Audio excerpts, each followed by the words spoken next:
Let's fight बयानबाजी। Donald Trump ने भारत के रूस से तेल न खरीदने की मीडिया में आ रही खबरों पर भी अब बयान देना शुरू कर दिया है। एक और जहां भारत सरकार ने स्पष्ट किया है कि किसी भी देश से तेल खरीदना या न खरीदना देश की अपनी नीति और प्राथमिकता से बिना किसी दखल के तय होता है, लेकिन ट्रंप बाज नहीं आ रहे। उन्होंने कहा कि रूस से तेल न खरीदना एक अच्छा फैसला है। Well, I understand India no longer is going to be buying oil from Russia. That's what I heard. I don't know if that's right or not, but that's a good step. We'll see what happens, okay? Trump के बयानों के बीच अब उन्हें रूस के राष्ट्रपति Putin से करारा जवाब मिला है। पुतिन ने ट्रंप के बारे में कहा कि कैमरे के सामने नाटक करने से डील या शांति नहीं होती है, इसके लिए खामोशी से प्रयास करना होता है। Что касается каких-то разочарований со стороны кого бы то ни было, то все разочарования, они возникают от избыточных ожиданий. Это известное общее правило. Но для того, чтобы подойти к решению вопроса мирным путем, нужно вести обстоятельные разговоры. И не на публике, а это делать нужно спокойно, в тиши, переговорного процесса. И именно для этого мы предложили создать 3 группы, о которых вы упомянули.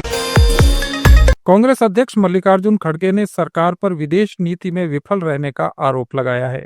संसद में अपने भाषण में खड़गे ने कहा कि प्रधानमंत्री ने हाउडी मोदी जैसे इवेंट किए जिसका कोई नतीजा नहीं निकला। उन्होंने कहा कि इवेंटबाजी से विदेश नीति नहीं चलती। सिर्फ इवेंटबाजी से विदेश नीति नहीं चलती कि देश के लिए एक स्पेसिफिक विदेश नीति बनाना होगा और वो विदेश नीति के ऊपर हम सबको चलना होगा। हाउडी मोदी और नमस्ते ट्रंप जैसे बड़े बड़े इवेंट के बावजूद भारत के स्ट्रैटेजिक इंटरेस्ट सुरक्षित नहीं हो पाए, क्योंकि इतनी दोस्ती गहरी होने के बावजूद भी आपके साथ कोई नहीं खड़ा हुआ। एक भी देश, यहाँ तक कि अमेरिका ने भी पाकिस्तान की खुलकर स्पष्ट शब्दों में निंदा नहीं की। पाकिस्तान के आतंकवादियों को सपोर्ट पर किसी भी देश ने कुछ नहीं कहा। तो ये दर्शाता है कि आपके बुरे वक्त में आपके साथ कोई आने वाला नहीं है। असम के मुख्यमंत्री हिमंता बिस्वा शर्मा ने कांग्रेस पर उसके शासनकाल के दौरान संघ प्रमुख मोहन भागवत को गिरफ्तार करने की साजिश रचने का आरोप लगाया है। मालेगांव केस में अदालत के फैसले का जिक्र करते हुए हिमंता ने कहा कि इस साजिश का मकसद संघ की इमेज खराब करना था। परम पूजनीय सरस Salaka of RSS. The case was basically Congress has conspired to bring Pujaniya Mohan Bhagawat in the matter, and that is a known conspiracy. And yesterday, the conspiracy has been exposed by the court. Many people are speaking, and I think many more people will speak because this was the worst kind of conspiracy hatched by the Congress to defame RSS. Today, it has stand exposed, and many more exposure will come, I am sure, because the entire plan was to defame RSS, defame the Hindu religion, defame the Hindu society. Today, it has stand exposed, and I know that in that period of time, many senior Congress leaders were in touch with ATS, and it was conducted by Mr. Chidambaram completely as a political witch hunt. I think after this verdict, my own assessment will be that Sri Chidambaram should now be quizzed, and why he is trying to frame Hindu society with terror. I think people should try to ask those questions from Mr. Chidambaram. Haryana के मुख्यमंत्री नायब सैनी ने भी Malegaon blast मामले में court के फैसले के बाद भगवा आतंकवाद शब्द को एक साजिश बताया। एक सोची समझी साजिश के तहत जो ये बात दुष्प्रचार किया गया था कांग्रेस के द्वारा भगवा आतंकवाद, आज उसका पूरा का पूरा शीशा वो सामने आया है। और माननीय अमित शाह जी ने भी अभी ये बात कही है कि हिंदू कभी आतंकवादी गतिविधियों में शामिल नहीं होता, क्योंकि ये बहुत ज्यादा विकास के अंदर और शांति के अंदर विश्वास करने वाले लोग हैं, और किस प्रकार से दुष्प्रचार करके एक भगवान आतंकवाद का भय फैला करके लोगों के अंदर डराने का काम किया था। आज जब माननीय कोर्ट ने उसको क्लीन चिट दी है तो वो सबके सामने शीशा आया है। मध्य प्रदेश के मुख्यमंत्री डॉक्टर मोहन यादव ने राज्य के सभी शहरी निकायों में गीता भवन बनाने की घोषणा की है। उन्होंने कहा कि इन भवनों में भारतीय संस्कृति से जुड़े मुद्दों पर चर्चा होगी। गीता भवन की रचना के लिए सरकारी आधार पर धनराशि देने का निर्णय भी किया है और वहां उसका भाव भी है। कभी कोई हमको सीमित दायरे में देखे, उसके बजाय हमने कहा ये जो टाउन हॉल बनते थे, जिस टाउन हॉल में हमारी लाइब्रेरी भी होना चाहिए, वाचनालय भी होना चाहिए, सत्संग हॉल होना चाहिए, और हाँ, हमारी बात करने में शर्म क्यों होना चाहिए। इसलिए हमने कहा इससे बढ़िया नाम क्या हो सकता है। हम जानते हैं कि भगवान कृष्ण को मारने का पराक्रम तो यूपी में किया था, लेकिन पवित्र गीता का साक्षी तो मध्य प्रदेश है। अगर वो सांदीपनी आश्रम नहीं आते तो भगवान की मुख से ये गीता का शायद दुनिया इतना इस प्रकार का ग्रंथ नहीं देख पाती। तो इसको चिर स्थायी करने के लिए हमने गीता भवन की बात भी कही। भगवान की जहां जहां लीलाएं हो रही, उस लीलाओं के स्थान को भी हमने तीर्थ बनाने का निर्णय किया है। हरियाणा सरकार अब कानून व्यवस्था को प्राथमिकता देती नजर आ रही है। मुख्यमंत्री नायब सैनी ने कहा कि जो कोई प्रदेश के परिवारजनों की शांति को भंग करेगा, उसके साथ पुलिस किसी भी हद तक जा सकती है। हमने ये पुलिस को कह रखा है। चीज को पर बारीकी से हमारी नजर है।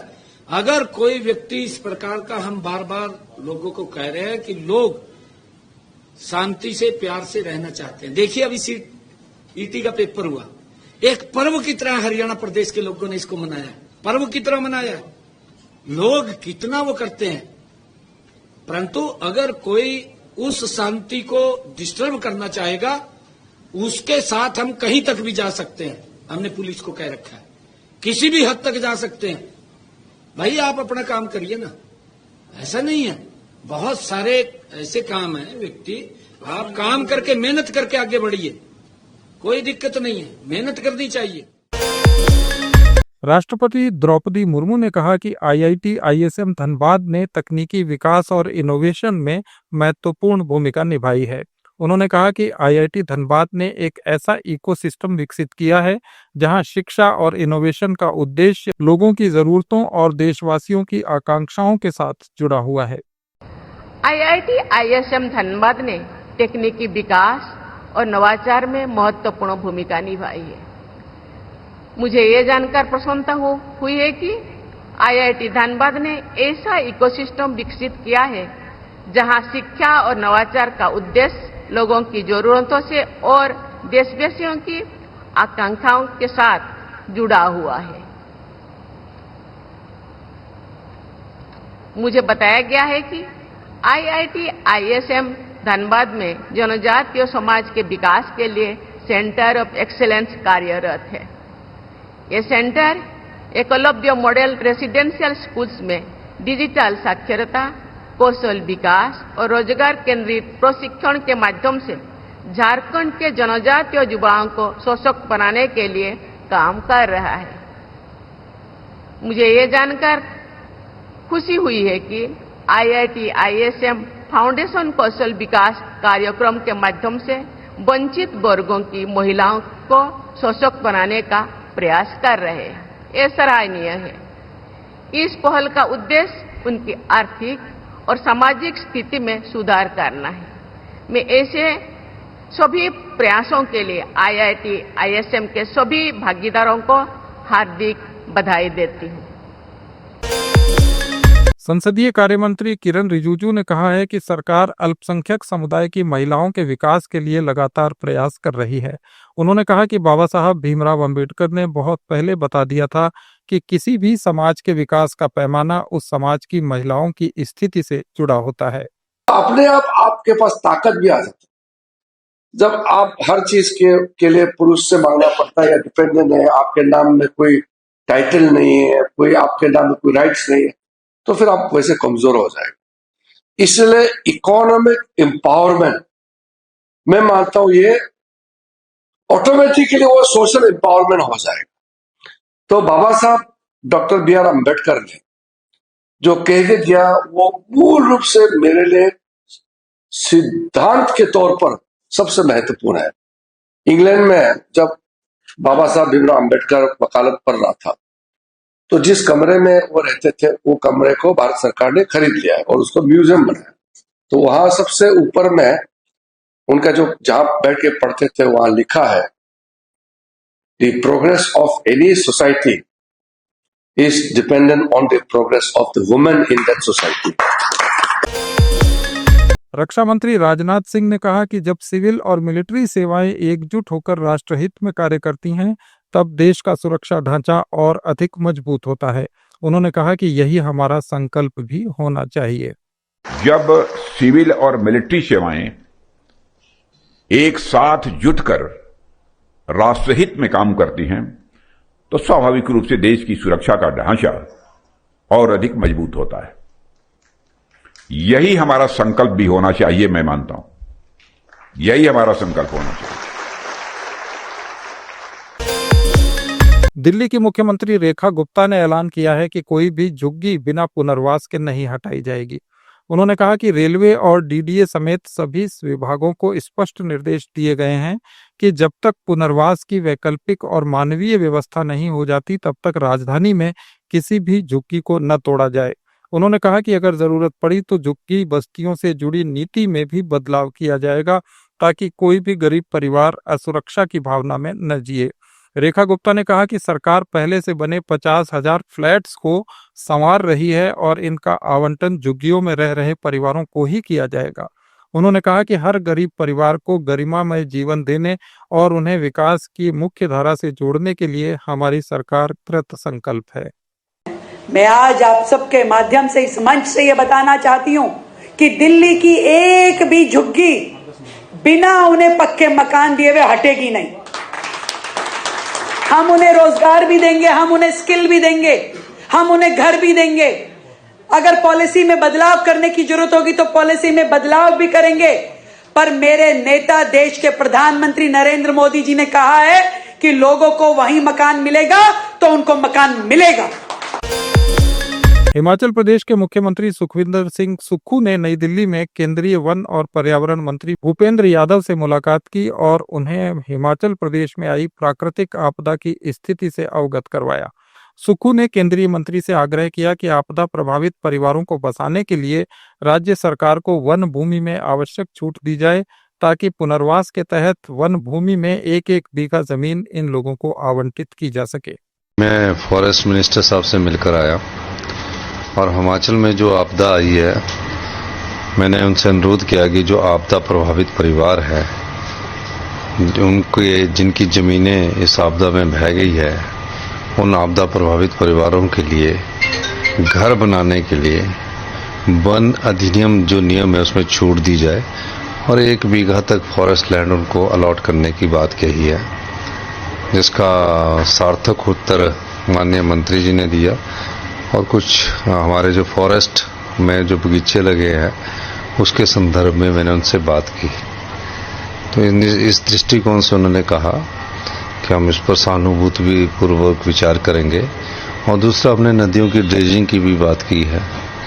उन्होंने कहा कि हम सब मामले को गंभीरता से लेते हैं।